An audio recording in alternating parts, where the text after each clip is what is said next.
transformai-vos pela renovação da vossa mente, ele está dizendo que a mente que eu trouxe quando eu me converti a Cristo, quando eu fui salvo, aquela mente que veio comigo deve ser retirada e eu devo ter uma nova forma de pensar, o que vai implicar numa nova maneira de enxergar o mundo à minha volta, enxergar tudo novo. Em Mateus capítulo 9, chegam para Jesus e dizem assim: por que não jejuam os teus discípulos? E aí Jesus vai dizer, como eles podem jejuar se o noivo está com eles? Eles não têm motivo de jejum, eles têm motivo de alegria. Mas vai chegar um tempo em que o noivo lhes vai ser tirado, e então eles vão jejuar, porque o jejum estava ligado muito a momentos de tristeza, a momentos de que nós temos... A nossa tristeza para apresentar a Deus, então, era hábito dos judeus jejuar quando eles estavam entristecidos. Então Jesus disse, se eu estou com eles, eles estão alegres, então eles não têm motivo para jejuar. Mas daqui a pouco vai ser tirado o noivo, e aí eles vão jejuar. E aí Jesus faz aquela pequena parábola, né? Não se põe remendo de pano novo em pano velho, em tecido velho. Porque os tecidos naquele tempo lá, eles encolhiam com muita facilidade quando lavado, né? Então, se colocar o tecido novo no tecido velho, quando lavar essa roupa, o tecido vai encolher e vai rasgar o tecido velho, vai ficar maior a rotura.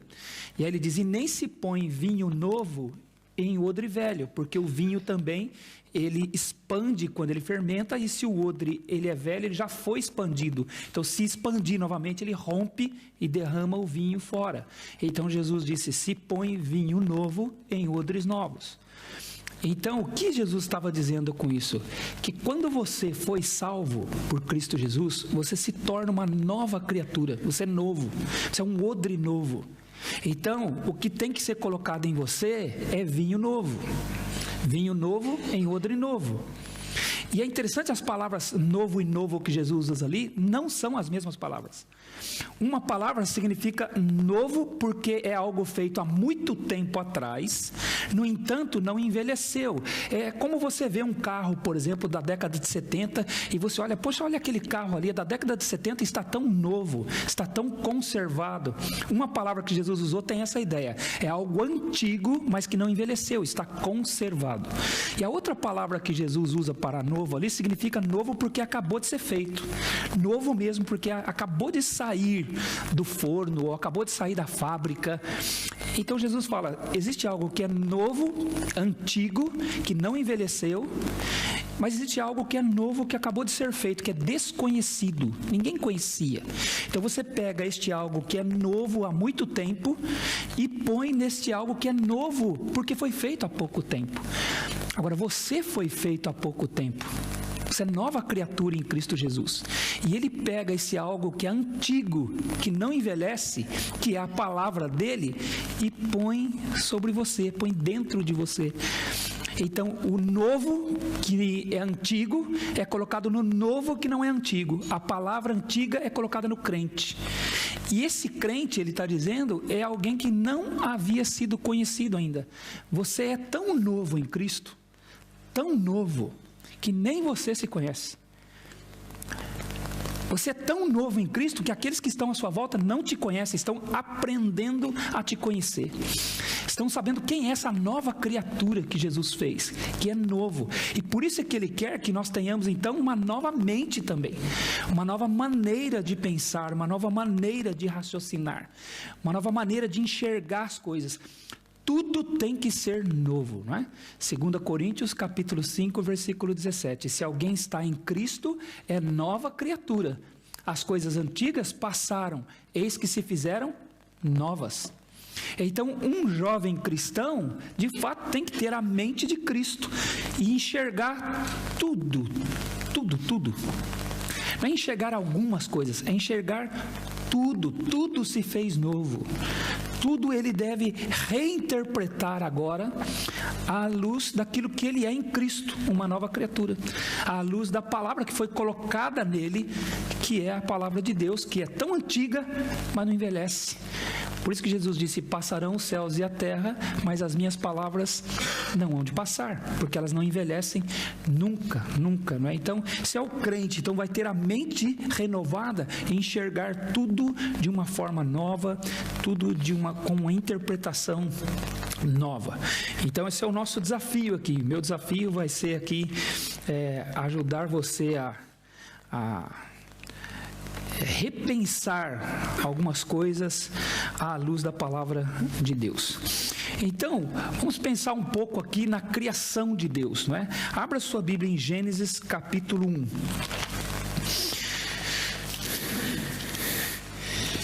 Eu gosto de ouvir o professor Adalto falando em Gênesis capítulo 1, que ele fala do ponto de vista científico, né? E me ajuda tanto a falar do ponto de vista pastoral, né? Gênesis capítulo 1, versículos 26, 27 e 28. Então, a palavra de Deus diz assim, Gênesis capítulo 1, versículos 26 a 28. Também disse Deus: façamos o homem à nossa imagem, conforme a nossa semelhança. Tenha ele domínio sobre os peixes do mar, sobre as aves dos céus, sobre os animais domésticos, sobre toda a terra e sobre todos os répteis que rastejam pela terra. Criou Deus, pois, o homem à sua imagem, a imagem de Deus o criou. Homem e mulher os criou. E Deus os abençoou e lhes disse: sede fecundos, multiplicai-vos, enchei a terra e sujeitai-a, dominai sobre os peixes do mar, sobre as aves dos céus e sobre todo o animal que rasteja pela terra. Deus criou homem e mulher. Ele está dizendo que ele criou o homem dividido em dois gêneros, homem e mulher. E Deus criou a atração do homem para a mulher, da mulher para o homem. Porque Deus ordenou que eles crescessem e se multiplicassem. E isso seria feito pela atração que um teria pelo outro. E aí eles teriam então o relacionamento sexual que daria origem a novos seres humanos. Daria origem a novas pessoas. E então, por esta atração, por este relacionamento, eles então cresceriam e se multiplicariam sobre a face da terra. E hoje nós estamos em torno de 8 bilhões de pessoas, né? Significa que deu certo, né? Significa que a atração funcionou, eles se multiplicaram mesmo, e nós somos aqui o resultado hoje dessa atração linda que há entre homens e mulheres. Então, a ordem divina incluía essa atração que um tem pelo outro. Foi assim que Deus fez. E aí no capítulo 2, no versículo 18, Deus vai dizer assim, no estilo hebraico de escrever, né? Comumente era feito assim: conta-se o resumo e depois resolve-se detalhar alguma coisa daquele resumo. No capítulo 1, Deus contou para nós por meio de Moisés que ele criou todas as coisas em 6 dias e no 7º dia ele descansou e ele viu que tudo era muito bom. Viu Deus o que havia feito e eis que tudo era muito bom. No capítulo 2, ele volta para o 6º dia da criação e conta em detalhes para nós como ele criou o homem e a mulher. Então no capítulo 2, versículo 7, vai dizer que ele formou o homem do pó da terra e lhe soprou nas narinas e o homem se tornou uma alma vivente. E aí ele vai contar como ele formou a mulher e por que ele quer detalhar como foi feita a mulher, para nós entendermos o significado dele ter criado homem e mulher e a beleza disso e a importância disso para a preservação da vida. Não somente a preservação da vida de não haver mais seres vivos, não, a preservação da vida no sentido de haver seres vivos que cumprem o propósito dele, que é a glória dele, que exalta ele, e que é o papel do casamento, que é o papel do relacionamento entre um homem e uma mulher. Então, no capítulo 2, a partir do versículo 18, está escrito assim: disse mais o Senhor Deus: não é bom que o homem esteja só, far-lhe-ei uma auxiliadora que lhe seja idônea. Então Deus, olhando em toda aquela perfeição, em tudo aquilo que ele tinha feito, não havia pecado, tudo estava funcionando do jeito que ele tinha planejado. Ainda assim Deus viu que algo não estava bom. E o que não estava bom? O fato do homem estar só. E aí então ele disse: far-lhe-ei uma auxiliadora que lhe seja idônea. Então o que Deus está dizendo para os homens? O que acontece, meus irmãos? Há alguns filhos de Deus, há alguns membros da Igreja de Cristo Jesus que não vão se casar. Okay? Não quero dar uma notícia ruim para você, não é? Mas é necessário, né? Alguns não vão se casar, porque Deus tem propósito para usá-los como solteiros. O apóstolo Paulo diz isso em 1 Coríntios capítulo 7. Alguns Deus separa por amor, conhecendo o coração, ministrando amorosamente sobre a vida daquela pessoa. Ele diz: eu vou te usar como um solteiro. Eu resolvi estabelecer um plano para você. Você vai ser um instrumento nas minhas mãos. Você vai servir o meu reino como solteiro. John Piper disse: o maior de todos não se casou, não é verdade? Foi o Senhor Jesus Cristo. Vários dos apóstolos eram solteiros. O Senhor os usou para que eles pudessem se locomover por todo o Império Romano, anunciando o Evangelho. Então, se eles tivessem uma família, isso colocaria uma limitação nesse movimento todo. Por isso que o apóstolo Paulo vai dizer que o solteiro cuida das coisas do Senhor, de como agradar o Senhor. O casado cuida das coisas da esposa, de como agradar a esposa. Então, Deus resolve, e para alguns dos seus filhos, usá-los como solteiros. Mas à exceção desses, todos os outros, Deus tem plano para que eles se casem. Então o que Deus está dizendo aqui, Ele está dizendo assim: não é bom que o homem esteja só. Em outras palavras, sabe o que Ele está dizendo? O homem só se torna homem quando ele tem uma mulher do lado dele. A masculinidade, para esses cujo Deus tem o propósito de que se casem, eles só se tornam homens completos quando uma mulher está do lado deles. É isso que Deus estava dizendo para nós. Não é bom que o homem esteja só. Far-lhe-ei uma auxiliadora que lhe seja idônea. Aí quando a gente volta um pouquinho lá no capítulo 1, quando Deus viu o homem do lado da mulher e a mulher do lado do homem, o texto vai dizer que ele viu tudo o que havia feito e eis que tudo era muito bom. Significa que Deus está dizendo que o casamento é bom. Agora, o que a sociedade em que nós estamos vivendo diz a respeito do casamento? Casamento é uma coisa ruim. Você, jovem, está sendo bombardeado com a ideia de que casamento é ruim. Mas quando você vem para o Senhor, o nosso Criador, Ele está afirmando que o casamento é bom. Porque quando o homem estava sozinho não era bom. Quando a mulher estava do lado do homem, eis que tudo era muito bom. Então Ele está afirmando que o casamento é bom. Mas nós vivemos numa sociedade, e por isso termos uma cosmovisão cristã, bíblica é tão importante, porque nós vivemos numa sociedade que tem organizado a nossa vida de forma que o casamento seja cada vez mais adiado ou então eliminado. Então a sua vida é planejada de uma forma que você vá pensar em casamento lá na frente. Se for pensar. Adia-se cada vez mais o casamento. Adia-se cada vez mais essa ideia de ter um compromisso com alguém, um compromisso permanente, um compromisso de estabelecer uma família. A nossa sociedade programou a nossa agenda de vida de forma que o casamento fique adiado, fique por último. É a última coisa que eu vou pensar na minha vida. É a última coisa que eu quero pensar. Eu tenho outras coisas como prioridade na minha vida que eu tenho que pensar primeiro. Depois eu vou pensar se eu vou me casar e se eu vou casar, né? Com quem eu vou casar ou se eu vou casar. Mas Deus está dizendo que o casamento é bom. Eu sou de uma outra geração, né? Tudo tem que dizer isso, né? Eu sou de uma outra geração, olha só, né? Eu não sou da geração de vocês, né? Eu tenho percebido assim que a sociedade portuguesa me parece ser um pouquinho mais conservadora que a sociedade brasileira. Mas eu tenho conversado com alguns e tenho percebido que há uma certa similaridade, né? Mas eu me casei há 24 anos atrás. E então eu me casei com 22 anos, a minha esposa tinha 19 anos, e eu trabalhava no banco, eu era bancário, e aí eu me lembro que um dia eu atendendo um cliente no banco, ele reparou que eu estava de aliança, que aliás é essa aqui ainda, né? Está aqui na minha mão há 24 anos, né? Nessa mão aqui. E aí ele me viu de aliança assim, ele disse assim, Clodoaldo, você é casado? Aí eu falei assim, eu sou. Ele falou, você tem filhos? Eu falei, não. Ele falou, então você casou porque você quis? Aí eu falei, mas eu casei porque eu quis mesmo. Não é? Aí outro dia eu estava com a minha esposa num outro banco, eu estava na fila do banco e encontrei meu professor de língua portuguesa. E aí eu, com a maior satisfação, alegria do mundo, apresentei minha esposa para ele. E apresentei o meu professor para minha esposa.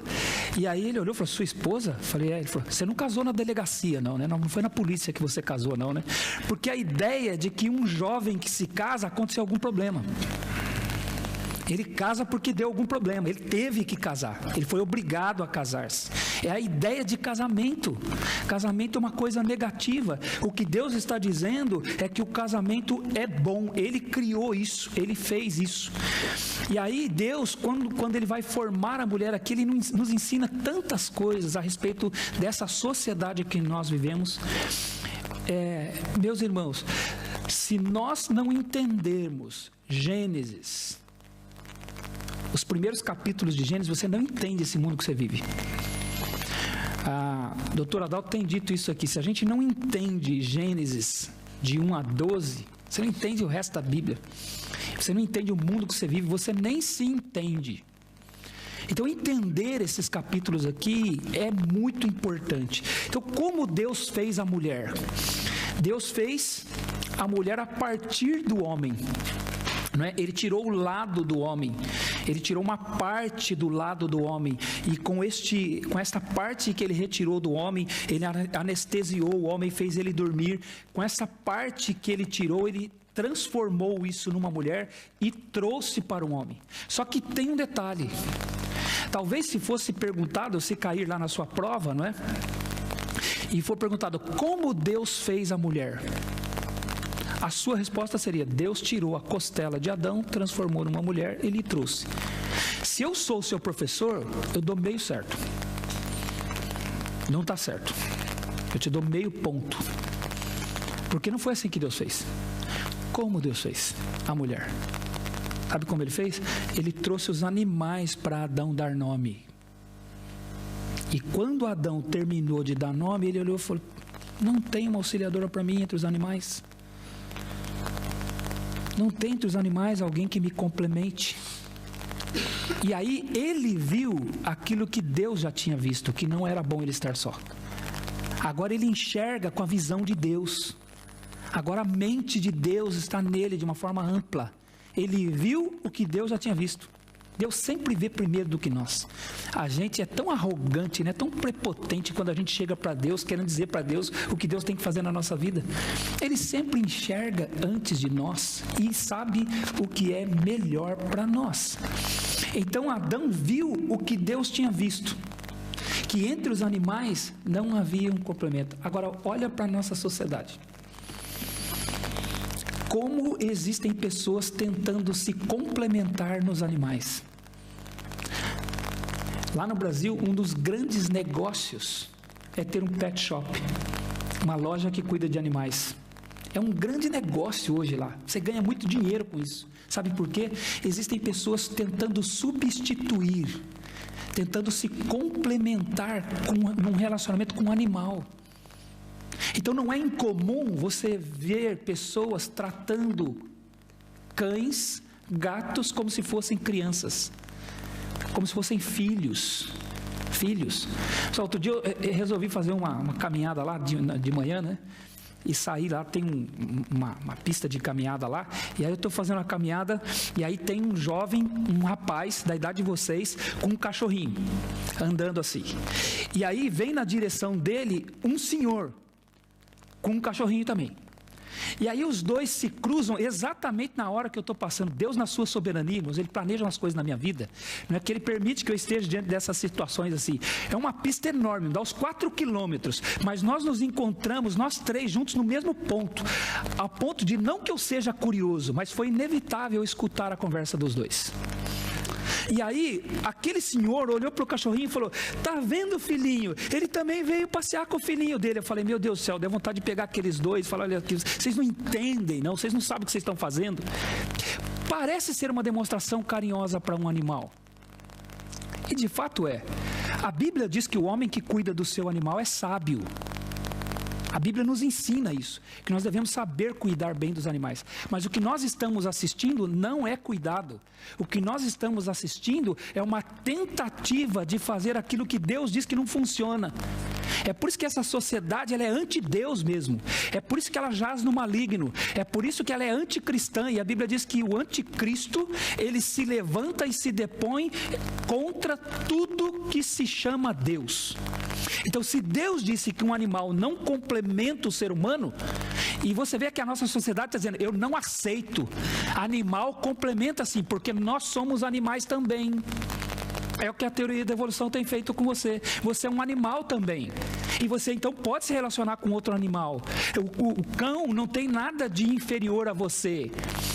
Ele não é inferior a você, o gato não é inferior a você, os animais não são inferiores a nós, eles são iguais a nós, apenas a evolução nos deu algumas características diferentes da deles, então nós temos que tratá-los como se fosse nós. Isso é contra o caráter de Deus, é contra o propósito de Deus. Então, para fazer a mulher, Deus mostrou para o homem que o animal não complementa. Não é incomum você encontrar casais que optaram por não ter filhos para ter o cão, para ter o gato e para ter qualquer outro tipo de animal. E eu vejo isso assim, né, com a mente de Cristo, eu falo: meu Deus, que mundo que nós estamos vivendo avesso ao Senhor. Um mundo que odeia Deus. Um mundo que odeia tudo que vem de Deus.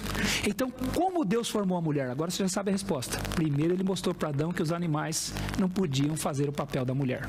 E nem de qualquer outro ser humano na vida dele. E aí, então, Deus fez a mulher. E quando ele vê a mulher, ele demonstra aquilo que Deus havia colocado na estrutura dele. Quando Deus faz a mulher e traz para ele, você vai ver no versículo 22 do capítulo 2... E a costela que o Senhor Deus tomara ao homem, transformou-a numa mulher e lhe a trouxe. E disse o homem: rapazes, vocês, meninos, garotos, homens, é a primeira vez que o homem fala na Bíblia. Até agora só Deus tinha falado. O homem não tinha aberto a sua boca, ele só estava assistindo, ele estava passivo o tempo todo. Ele tinha dado nome aos animais, mas o texto não narra para nós ele falando os nomes. Apenas Deus conta que ele deu o nome. Aqui é a primeira vez que ele está falando e nós podemos ouvir. É a primeira vez que ele abre a sua boca aqui no texto. E o que ele fala? Ele fala o que está escrito no versículo 23.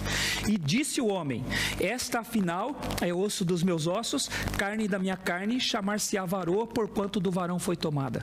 Sabe o que Deus está ensinando para nós homens aqui? Ele está ensinando para nós como que nós devemos tratar as mulheres. Porque isso aqui é poesia hebraica isso aqui. É uma poesia que não combina muito com o nosso contexto de poesia, né? Imagina você hoje, né, no dia de hoje, chegar para uma moça e falar assim: olha, você é osso dos meus ossos, carne da minha carne, né? Chamar-se-á varoa, porquanto o varão foi tomada, né? Se ela for uma moça crente, madura, ela até vai entender e vai te agradecer, ela vai fazer assim, ó. São seus olhos, não é? Mas porque não é uma poesia que no nosso contexto nós entendemos muito bem, mas é poesia. Isso aqui Deus está mostrando que Adão entendeu o que a mulher significava para ele e como ele deveria tratá-la, com gentileza, com delicadeza. E aqui, a palavra que Adão usa para se referir à mulher é uma palavra que tem a mesma estrutura da palavra que ele usa para se referir a ele, dizendo que ela é semelhante a ele e que ela faz o que os animais não podiam fazer. Mas, ao mesmo tempo, essa palavra que ele usa para ela é uma palavra que vem de uma raiz no hebraico que significa um ser frágil e macio. O que ele está dizendo é que a mulher era semelhante a ele, podia complementá-lo, mas ao mesmo tempo era diferente dele no sentido de ser mais frágil do que ele. Ela era delicada, ela é macia. E aí, se você for um leitor atento da Bíblia, você vai perceber que a obra de Jesus Cristo na cruz é para nos dar esse entendimento a respeito de homem e de mulher. Porque agora nós estamos em Cristo, nós entendemos o Evangelho da cruz, e o Evangelho da cruz renova a nossa mente e nos faz enxergar o ser humano como Adão estava enxergando antes do pecado. E é por isso que o apóstolo Pedro, quando escreve a sua carta, no capítulo 3, versículo 7, ele vai dizer: maridos, vivei a vida comum do lar. Por que tem mandamento na Bíblia para nós maridos vivermos a vida comum do lar? Porque a tendência é que maridos, por causa do pecado no seu coração, sejam insensíveis às coisas que acontecem dentro do seu lar. A tendência é que maridos não estejam atentos às coisas que acontecem dentro do seu lar. E então ele vai dizer: maridos, vivei a vida comum do lar com discernimento, tendo consideração para com as vossas mulheres, tratando-as como vaso mais frágil. Do jeito que Adão se referiu à mulher quando ele a viu, em Cristo agora, Deus nos manda a vermos, a olharmos, a enxergarmos, a entendermos as mulheres do mesmo jeito. Então uma mulher tem que ser tratada com delicadeza. Agora vocês, moças, você vê o que o movimento feminista tem feito com as mulheres? Vocês enxergam isso? Esse movimento feminista que parece trazer benefício para as mulheres, tentando dar a elas uma emancipação que Deus disse que nunca precisava ter, porque Deus sempre a emancipou. Ele a fez digna, fez uma mulher digna. Mas o movimento feminista tem feito com que vocês, mulheres, comecem a pensar como homens, raciocinar como homens, perdendo a feminilidade, a fragilidade, a beleza da feminilidade que Deus fez. Então vai bombardeando a sua mente e achando que é demérito ser feminino. Não há demérito nenhum, a beleza da feminilidade precisa ser preservada. E Adão enxergou isso quando ele disse: ela chamar-se-á varoa. Varoa, porquanto do varão foi tomado. No hebraico, essa palavra varoa significa um ser frágil e macio. Ele disse: eu preciso cuidar dela. E quando Deus a colocou diante dele, era isso mesmo que Deus estava dizendo: cuide dela. Ela está sob sua responsabilidade, ela está diante de você. É sua responsabilidade cuidar dela. E aí eu vejo, pessoal, lá no Brasil, às vezes os rapazes falando com as moças de uma tal forma que eu vou falar para você, rapaz, eu fico com vontade de pegar o rapaz e bater nele, dar umas bufetadas nele, né? Outro dia eu usei o tapa aqui, mas tapa para vocês é uma comida, né? Falei, que coisa, né? Eu não quero dar comida para ele, eu quero dar umas bufetadas nele. Sabe, rapaz, eu vou ensinar você a tratar uma mulher. Como é que você está falando com a moça desse jeito? Sabe por quê? Porque esses movimentos sociais aí, esse movimento feminista está denegrindo a feminilidade e eles estão começando a tratar as mulheres como se fossem homens. Sabe? Com brutalidade, falando coisas desagradáveis, inclusive, para as moças. Não é? Eu não sei como, eu espero que isso não aconteça aqui, espero que isso nem chegue aqui, mas eu tenho visto isso de uma forma muito frequente no Brasil. Então, o que Deus está dizendo aqui, através do relato da criação, é como um marido deve tratar a sua esposa, como os homens devem tratar as mulheres. Então Deus fez isso, e aqui Adão demonstra então a atração, que ele estava atraído por ela, exatamente como Deus tinha planejado. Então o que acontece na nossa vida? Quando nós nascemos, não é? Se nós nascemos meninos, nos primeiros anos da nossa vida, a gente brinca com as meninas. Você vê que meninos e meninas, quando eles são pequenos assim, eles brincam. Às vezes eles se desentendem, aliás, às vezes não, sempre eles se desentendem. Mas, no entanto, eles não se desentendem porque um é homem e o outro é mulher. Eles se desentendem por causa do pecado no coração mesmo. Sabe, nós nascemos pecadores. O Salmo 58, versículo 3 vai dizer: nascem os ímpios e logo se desencaminham, são concebidos e proferem mentiras. Você e eu somos mentirosos desde o ventre de nossas mães. É o que a Bíblia nos diz. Eu nasci um mentiroso, eu nasci com o pecado no meu coração. E quando eu estava lá no ventre da minha mãe, eu já era capaz de mentir. É isso que em teologia nós chamamos de depravação total. O pecado veio conosco. Nós não nascemos anjinhos, não nascemos santinhos, nós nascemos pecadorzinhos. Okay? Somos pecadores. Então, os meninos e as meninas se desentendem. Mas porque eles são pecadores. E aí quando eles vão crescendo, a tendência é que eles se separem, fiquem meninos de um lado e meninos do outro. As meninas brincam entre elas e os meninos brincam entre eles. E aí eles se odeiam, eles não se dão. Eles ficam, lá no Brasil, no Palavra da Vida lá do Brasil, um dia tinha um brinquedo lá para as crianças brincarem. Lá no Brasil tem um jogo de mesa assim que a gente chama de totó. Aquele futebol de mesa, não sei como chama aqui. Como? Eu não entendi. Matraquino, é isso? Matraquilho. Então, fizeram lá um matraquilho humano, sabe? Fizeram um matraquilho humano lá. Então você segura aqui, o outro segura ali, você não pode soltar, e aí você vai pra cá e chuta a bola, né? E aí, as meninas estavam brincando, e elas tinham uma bola, e estavam todas elas lá, não é? Vai, chuta. Aí chegou um grupo de meninos e disse assim: nós vamos brincar também. Elas olharam assim, pessoal, com aquele nariz empinado, como a gente diz lá no Brasil, olharam assim e falaram: quero ver com que bola nós vamos levar a bola. E saíram as meninas e levaram a bola, e os meninos ficaram olhando para a cara do outro, ninguém tinha bola, olharam para o brinquedo assim, com aquela, lá no Brasil a gente fala com cara de tacho, sabe, com cara de tonto, né?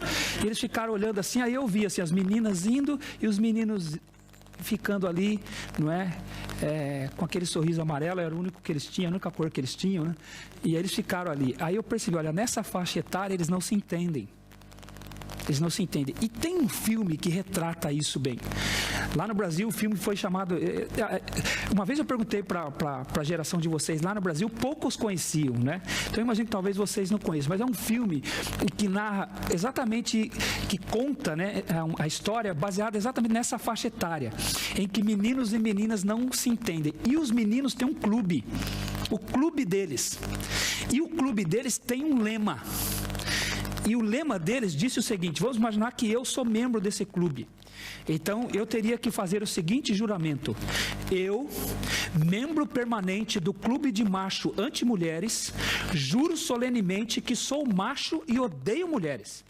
E não brinco e nem falo com elas, só quando obrigado.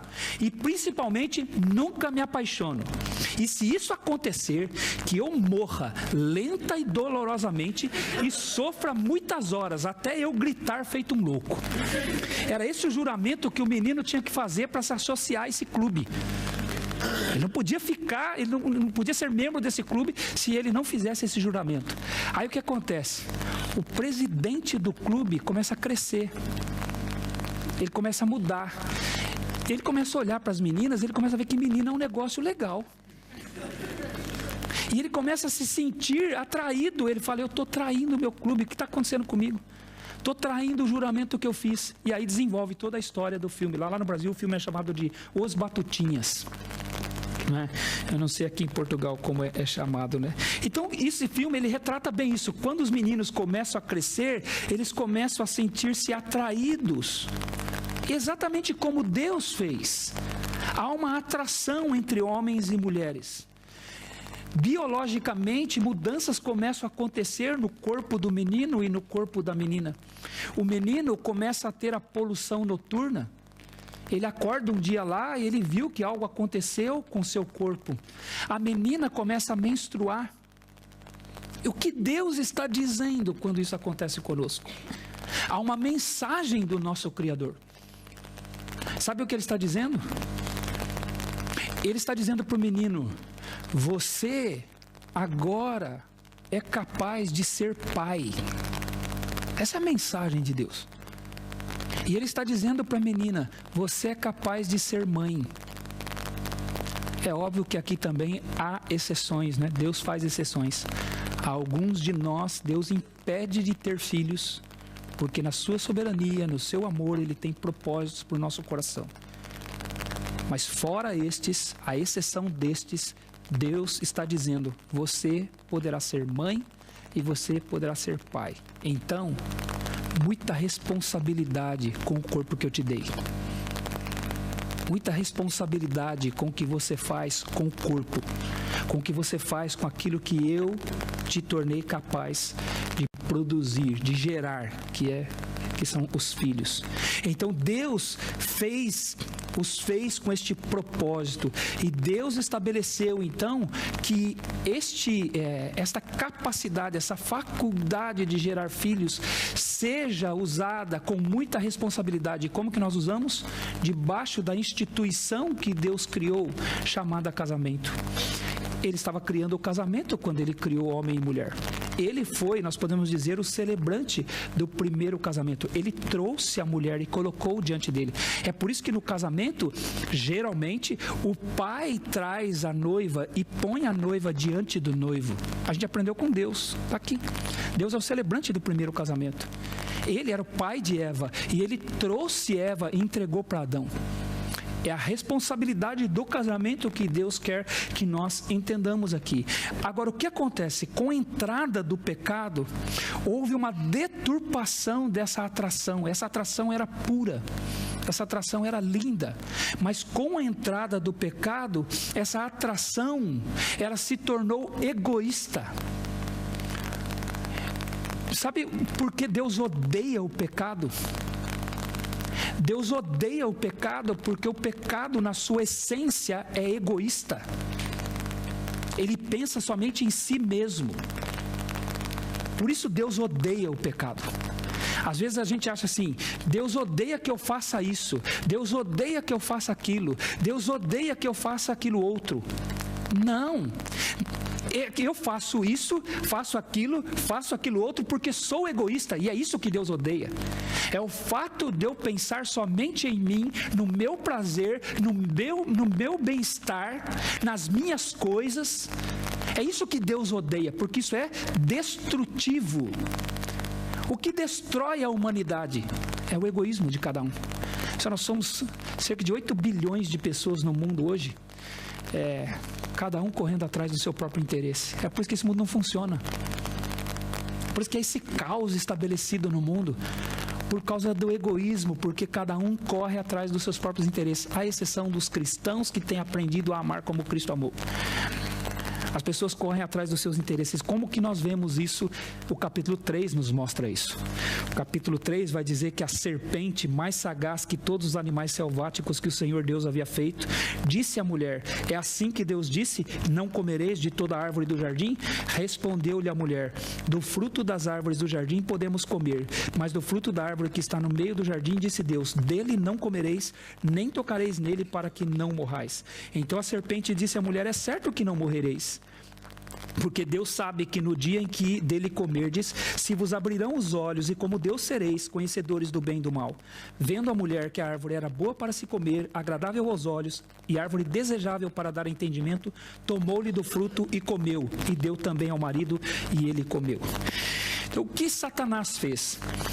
Veja que Deus, se você ler um pouquinho antes, Deus diz assim para Adão: de toda a árvore do jardim eu te dou livremente para comer, mas da árvore que está no meio do jardim, a árvore do conhecimento do bem e do mal, dela não comerás, porque no dia em que dela comeres, certamente morrerás. Deixa eu ressaltar um detalhe aqui, está na segunda pessoa do singular. Deus deu a ordem para o homem, nem havia mulher ainda. Ele deu para o homem, depois é que ele faz a mulher. Significa que o homem é o responsável de ter transmitido a ordem para a mulher. O marido é o cabeça da mulher já faz tempo, pessoal. Já faz tempo. Ele que transmitiu a ordem para ela, e quando ela fala para Satanás, ela fala o que ela ouviu dele. Porém, ela faz um acréscimo. Primeiro acréscimo à palavra de Deus na Bíblia. Deus não falou nada de tocar. Deus falou que não podia comer, mas ela disse para Satanás: Deus disse que desse fruto não era para a gente nem tocar e nem comer. Mas quem disse sobre tocar? Você vai ler, Deus não fala nada de tocar. Quando falta precisão à palavra de Deus, nós abrimos a brecha que Satanás precisa. Quando a gente não é preciso com a palavra de Deus, ele encontra o campo que ele precisa para nos seduzir. O que nos protege de Satanás é a palavra de Deus. Por isso que Jesus combateu a tentação com está escrito, está escrito, está escrito.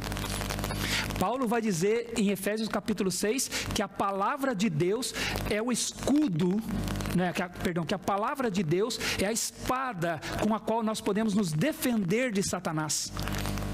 Então a palavra de Deus que nos protege das ideias dele.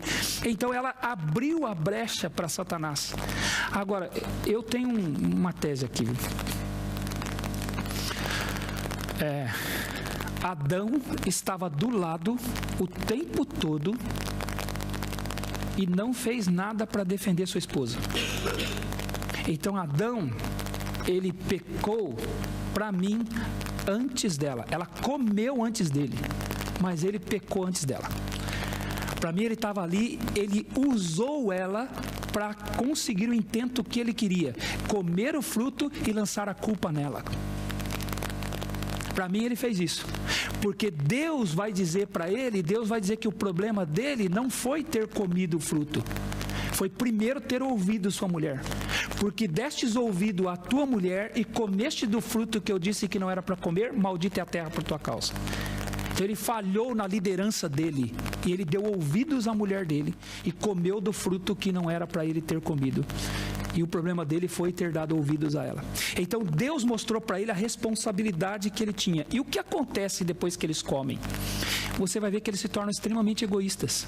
Quando Deus vai falar com ele, o Senhor sempre vinha falar com ele pela viração do dia, o Senhor vai falar com ele, ele se esconde de Deus. E aí Deus disse: Adão, onde estás? Agora mesmo, um Deus onisciente precisa perguntar onde alguém está? Um Deus que conhece todas as coisas precisa perguntar onde alguém está? Por que Deus perguntou? Porque as perguntas de Deus são oportunidade de arrependimento. As perguntas de Deus são oportunidade de confissão. E Deus estava criando a oportunidade para Adão confessar o que ele tinha feito. Então Deus pergunta: Adão, onde estás? Quando irmãos da igreja fazem perguntas para você, não fique ofendido com ele. Às vezes a gente não vem a um culto, né? Aí no culto seguinte o irmão chega e fala: onde você estava? Você não veio no culto. A gente olha para ele com um olhar torto, né? Diz: puxa, que irmão intrometido, né? Meta-se com a sua vida. Mas aquilo é Deus cuidando de nós. Deus nos dando a oportunidade de pensar no que estamos fazendo. E isso é a igreja para cuidar da gente, não é? E Deus usou desse expediente. Ele perguntou para Adão: Adão, onde estás? Aí Adão disse assim: ouvi a tua voz, e porque estava nu, tive medo e me escondi por entre as árvores do jardim. Quem te fez saber que estavas nu? Comeste da árvore que eu disse que não era para comer? Ó, uma outra pergunta. Meus irmãos, o que ele tinha que fazer? Senhor, comi, estou arrependido. Já viu criança, quando você pergunta para a criança o que a criança fez? Pessoal, o Adãozinho está ali. Quando a criança apronta alguma coisa, você diz assim: o que você fez? Outro dia lá na igreja, eu estava no aniversário, chegou uma mãe assim com um menininho e falou para o pai, eu estava conversando com o pai, a mãe chegou e falou: olha o braço dele. Aí o pai olhou e falou: quem mordeu ele? Meus irmãos, eu olhei no braço do garotinho, eu contei quantos dentes tinha a criança que mordeu ele. E aí o pai ficou assim constrangido, falou: fica aqui, fica aqui. E aí a mãe falou: foi fulaninho que mordeu ele. E eu conheço o fulaninho. Aí depois ali, né, era uma festa de aniversário, aí andando para lá e para cá, de repente, eu me deparo com o mordedor. Né? Aí quando eu vi o mordedor, eu chamei ele e disse assim: vem cá, você mordeu o seu amigo? Aí sabe o que ele respondeu? O mesmo que Adão responde aqui. Porque quando Deus pergunta: comeste da árvore que eu disse que não era para comer? Adão vai dizer assim: a mulher que tu me deste me deu e eu comi. Não, eu não estou perguntando a Adão por que você comeu. Eu estou perguntando se você comeu. Percebe? Deus pergunta se comeu, ele responde por quê. Essa é sempre a nossa tendência, encontrar um porquê. Encontrar uma razão que amenize nossa culpa, que amenize, que nos justifique, que torne menor o que nós fizemos. Adão disse: a culpa é do Senhor e da mulher. Eu pedi uma mulher para o Senhor? Foi eu que pedi? Quem teve a ideia de fazer foi o Senhor. Eu não pedi nenhuma mulher. O Senhor é que deu. Foi essa aí que o Senhor me deu que me atrapalhou. Sempre lançando a culpa. Percebe o egoísmo? Percebe a tentativa agora de defender a si mesmo sempre? Quando eu perguntei para o menino lá, você mordeu o seu amigo? Ele falou assim, é porque ele estava na minha frente. Eu falei, não estou perguntando por que você mordeu. Estou perguntando se você mordeu. É porque ele me empurrou. Eu falei, não, você não está entendendo. Eu estou perguntando se você mordeu. O coração orgulhoso dele é tão forte que ele foi incapaz de dizer, eu mordi. Como Adão foi incapaz de dizer, eu comi. É tão simples, né? Duas palavrinhas só. Lá no Brasil a gente tem um cântico que diz assim, né? 3 palavrinhas só, eu aprendi de cor, Deus é amor, Perdão aqui a afinação, músicos, por favor, né? Pois esses irmãos são pacientes, não é?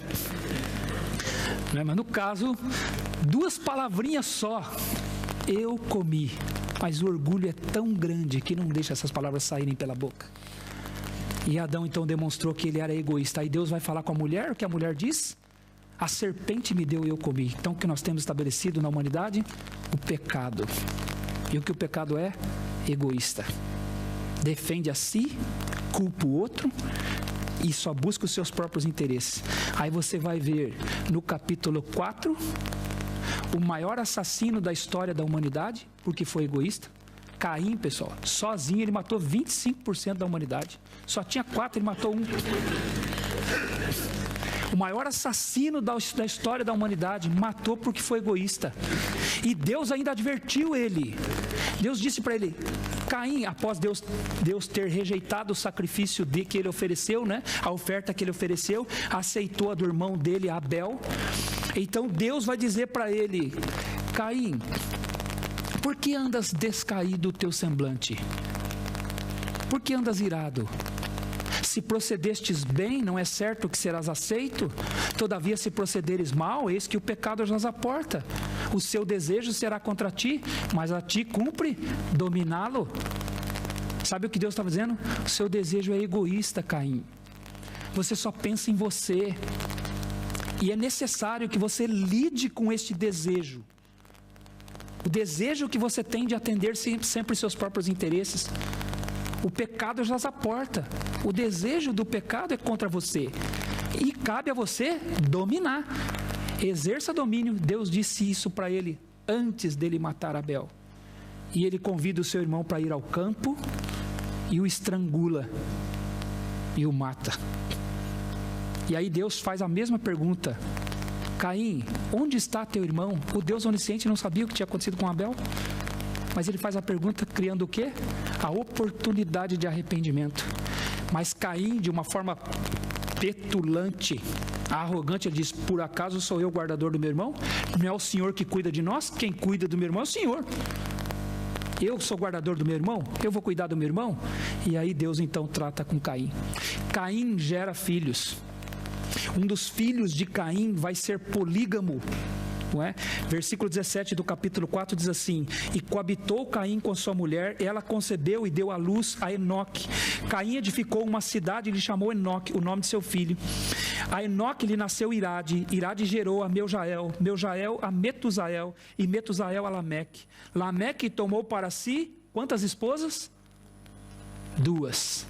Percebe a promiscuidade sexual, de onde ela vem? Percebe? Deus havia determinado para Adão, por isso deixará o homem seu pai e sua mãe e se unirá à sua mulher.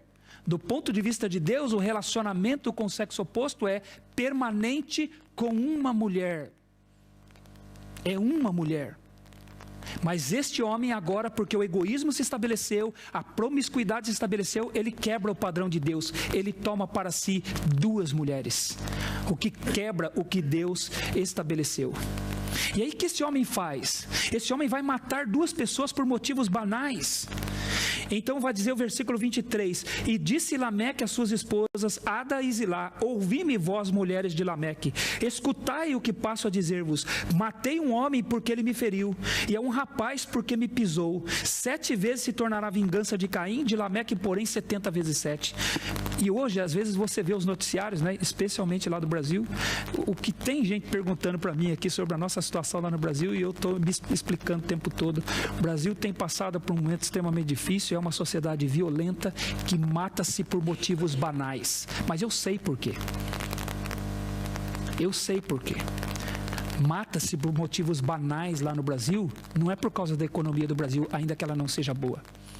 Não é por causa das condições sociais do Brasil, ainda que elas não sejam boas. Mata-se por motivos banais por causa do pecado. O que esse homem fez? Matou 2 homens por motivos banais. Por motivos banais. Esse é o pecado, o egoísmo no nosso coração, que afeta os relacionamentos, afeta aquilo que Deus estabeleceu para nós. Então, o que a Bíblia está fazendo aqui? Revelando os efeitos do pecado. E assim vai ser até o capítulo 50 de Gênesis. Deus vai mostrar que o pecado foi fazendo e o que ele foi planejando, o que ele planejou desde o capítulo 3, versículo 15, que é a primeira mensagem de esperança na Bíblia. Deus vai anunciar essa mensagem todo o restante do livro de Gênesis, mostrando os efeitos do pecado. Então, o que o pecado fez com essa atração que o homem sente pela mulher, que a mulher sente pelo homem? O pecado afetou e esta atração passou a ser egoísta. Egoísta. Então nós passamos a valorizar mais o que sentimos. Passamos a valorizar mais o que desejamos. E nós chamamos isso de paixão. A paixão, então, ela está contaminada pelo pecado e o desejo que eu tenho de agradar a mim mesmo. Ainda que a paixão me ligue a outra pessoa, agora eu sou egoísta. Eu quero me aproveitar da outra pessoa. Eu desejo que a outra pessoa me sirva. Eu desejo que a outra pessoa atenda os meus desejos, porque eu estou contaminado pelo pecado.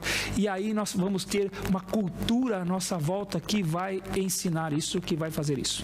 Deixa eu, nesses minutos que me faltam, contar um pouco de história para vocês. Eu fiz eu tenho um livro escrito por um inglês chamado John Savage. Eu acho que é assim que se pronuncia o nome dele. O nome do livro lá no Brasil se chama A Invenção da Juventude. Ele fez uma pesquisa muito interessante sobre como que nós chegamos a esse conceito de juventude que nós temos hoje. Não é? Ele não é um cristão, o que me fez me interessar mais ainda pelo assunto, né? Então, no que tange a nossa fé, ele é neutro. Ele escreveu um livro e fazendo uma pesquisa sobre como nós chegamos a esse conceito de juventude que nós temos hoje. E ele chegou à conclusão que depois da Revolução Industrial que aconteceu no século XVIII, a Revolução Industrial trouxe grandes mudanças para o mundo, especialmente o mundo ocidental. As novas tecnologias, os desenvolvimentos de máquinas, as indústrias, os métodos de produção mais eficientes, geração de empregos num lugar só, acumulou-se o emprego, né, num lugar só. Isso tudo causou um grande impacto na sociedade. Houve uma mudança social. E estava sendo percebido um novo comportamento entre os mais jovens. E esse jornalista, ele escreveu o seguinte: o conceito ocidental de juventude também foi alterado pelo turbilhão econômico e político do fim do século XVIII. A Revolução Industrial deu início a enormes migrações do campo para a cidade e inaugurou uma nova sociedade baseada no materialismo, no consumismo e na produção em massa. Nas cidades anônimas, fervilhantes, estruturas tradicionais de trabalho, vizinhança e família se romperam. Os jovens e as crianças sofreram o impacto desta revolução, trabalhando em tarefas perigosas e repetitivas ou vagando soltas na imundície. Palavras dele. Então, o que aconteceu? Antes da Revolução Industrial, muito do trabalho era rural, era no campo. Então o jovem, ele aprendia a profissão com o pai dele, trabalhando do lado do pai dele. Desde pequeno ele já era trazido para trabalhar ao lado do pai, então ele crescia junto com o pai, perto da família, e a vizinhança então preservava estes aspectos familiares. Com a Revolução Industrial, nós aglomeramos as pessoas nos centros urbanos, e estes pais iam trabalhar nas empresas, e estas crianças não podiam mais acompanhar os pais. Ou eles iam e trabalhavam em serviços perigosos para eles, ou eles ficavam vagando pelas ruas na imundície. Então começou-se a observar um problema social. O que nós vamos fazer com estas crianças? Então o problema precisava ser resolvido. Então a dificuldade de sobreviver fez com que estas crianças e jovens ficassem soltos pelas ruas, resultando no aumento de criminalidade juvenil. Eles começaram a perceber isso naquela época. Nos Estados Unidos e aqui na Europa, começaram-se então as discussões de o que fazer para resolver esse problema. Então, esse repórter vai dizer o seguinte: os impérios ocidentais do fim do século XIX estavam passando por problemas de desenvolvimento semelhantes, urbanização, industrialização, rearmamento, que resultaram num enfoque maior no tema juventude. O diálogo entre os Estados Unidos, o Reino Unido e o norte da Europa sobre a delinquência juvenil havia começado em meados do século XIX. Algo precisava ser feito em relação à delinquência juvenil. E aí ele escreveu o seguinte: o caos urbano não era mais aceitável. O movimento de reforma na América tornou a delinquência um dos principais alvos. Muitos jovens urbanos estavam determinados a viver a seu próprio modo. Não importava o que os reformadores, aqueles que tentavam lidar com isso, eram chamados de reformadores. Não são os nossos reformadores na reforma protestante, ok? Não importava o que os reformadores e jornalistas, que eram formadores de opinião naquela época, e jornalistas pensassem: estes jovens iam ter o que queriam, por bem ou por mal, substâncias tóxicas, armas e roupas. Então havia um problema difícil. Os direitos civis naqueles dias determinavam que um jovem era considerado criança até 21 anos de idade. Então, até 21 anos de idade, ele era uma criança. O que a gente ia fazer com esse criminoso, com essa pessoa que está fazendo arruaças, está perambulando pelas ruas? Nós não podemos prendê-lo, ele é uma criança, ele tem menos de 21 anos de idade. O que fazer, então, com rapazes, com delinquentes de 19 e 20 anos, que eram considerados delinquentes? Então, estava sendo identificada uma precocidade juvenil, e que constituía um grande problema para a sociedade naquela época. Não se reconhecia a fase de transição entre a infância e a fase adulta. O termo adolescência não era conhecido. Não se conhecia esse termo, que é tão comum para nós hoje, né? O termo adolescência, pessoal, ele já vem carregado com desculpa. Não se preocupe, ele é um adolescente. Não temos que tolerá-lo, ele é um adolescente.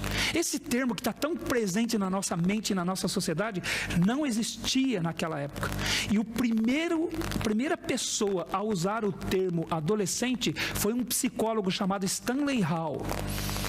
Ele foi o primeiro, foi aquele que cunhou esse termo. Ele foi um importante psicólogo americano no século XIX. E ele, durante 5 anos, ele coletou dados sobre essa segunda década da vida de uma pessoa. E aí, nesse livro, John Savage conta que no verão de 1898, durante uma conferência, ele apresentou a primeira definição para essa fase da vida. E ele disse o seguinte: a adolescência é mais do que puberdade, estendendo-se por um período de 10 anos, desde os 12 anos aos 21 nos meninos e dos 14 aos 25 anos nas meninas, é isso mesmo, nas meninas. Dos 12 aos 21 anos nas meninas e dos 14 aos 25 nos meninos. Okay? E culmina nos 15 e 16 anos. Quem traz essa ideia de adolescência é esse psicólogo. E a ideia dele, juntamente com as mudanças sociais que haviam sido causadas pela Revolução Industrial, os valores da sociedade também estavam mudando com essa nova interpretação a respeito da juventude. E para ele, a sociedade estava sendo muito exigente com essa faixa etária. E veja o que ele escreveu. Vocês vão gostar. Eu espero que não gostem, né? Mas olha o que ele escreveu. Os jovens não precisavam de mais regras. Eles precisavam ter um tempo mais prolongado na escola. Os alunos das universidades deveriam ficar isentos das exigências da vida adulta. Ele afirmou: o estudante deve ter liberdade para ser preguiçoso. Que conselho que esse homem deu? O estudante deve ter liberdade para ser preguiçoso. O meu coração amou isso, o seu não. O meu coração aqui, que a Bíblia diz que é enganoso e desesperadamente corrupto, amou isso aqui, não é? Ter tempo para ser preguiçoso. E ele recomendava, então, que as instituições americanas deveriam notar o fato de que, para o completo aprendizado da vida dos jovens, eles precisavam de repouso, lazer, arte, lendas, romance. Puxa vida, eu gostei desse cara. Eu gostei dele, gostei desse rapaz, desse psicólogo. Os jovens precisam de repouso, lazer, arte, lendas, romance, idealização, em resumo, humanismo, ele disse. Eles precisam de humanismo. Então, as afirmações deste homem mudaram a forma de ver os jovens. Ele insistiu que os jovens deveriam não apenas ser vistos considerando o intelecto deles, mas, sobretudo, o coração.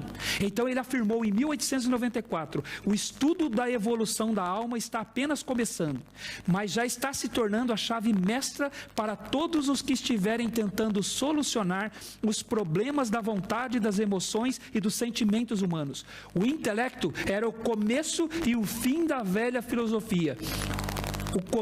O coração é o começo da nova filosofia. Por coração, ele estava querendo dizer desejos, paixões, vontades. Então, a solução encontrada para o problema da juventude foi que as cidades deveriam, então, permitir que os jovens tivessem mais tempo de estudo e diversão. Agora, eles passam a receber atenção.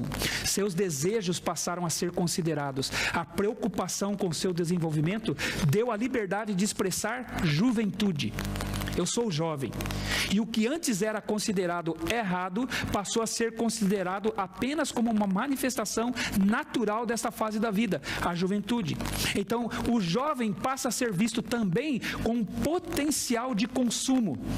Então, haviam as diferentes classes sociais, haviam as classes mais baixas, e os jovens de classes média e alta tinham, então, aspirações já tradicionais, já começava a se estabelecer isso na vida deles.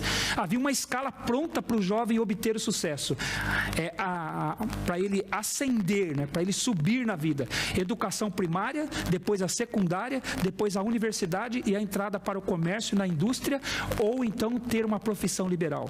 Então, junto com esses pensamentos, o reconhecimento da valorização da juventude, o surgimento do termo adolescência e com a situação privilegiada dos jovens de classe média e alta, a indústria vê nessa faixa etária uma fonte de consumo.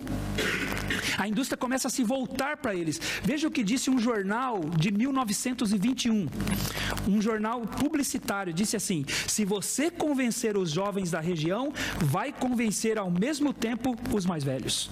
Então, os jovens começam a ver agora como um potencial, a serem vistos como um potencial de consumo. Então, produtos voltados para os jovens começam a ser desenvolvidos.